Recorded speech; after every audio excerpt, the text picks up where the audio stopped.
একটি ব্যাপার লক্ষ্য করেছেন, যেই পানি খুব বেশি পরিষ্কার হয়, কাঁচের মতো স্বচ্ছ, সেই পানিতে কিন্তু আপনি কোনো মাছ খুঁজে পাবেন না।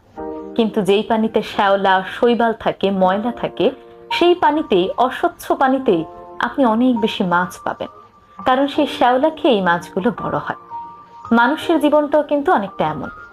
যেই মানুষগুলো পরিষ্কার মনের হয়, যেই মানুষগুলো মিথ্যে অভিনয় করতে পারে না, মিথ্যে ভালোবাসা দেখাতে পারে না, সেই মানুষগুলো দেখবেন বন্ধু কম থাকে। সেই মানুষগুলোর আশেপাশে মানুষ কম থাকে। তাদের আশেপাশে মানুষরা এসে মৌমাছির মতো ভন ভন করতে দেখবেন না। কিন্তু যেই মানুষগুলো মিথ্যে অভিনয় করে, সবার সামনে গিয়ে গিয়ে মিথ্যে ভালোবাসা দেখায়, তাদের মুখে একরকম, অন্তরে আরেক রকম। আপনার সামনে আপনাকে ভালোবাসা দেখাবে, কিন্তু পেছনে গিয়ে আপনার নামে কুৎসা রটাবে। সেই মানুষগুলোর বন্ধুর সংখ্যাই সবচেয়ে বেশি। এই মানুষগুলোর আশেপাশে দেখবেন আরো অনেক মানুষ মৌমাছির মতো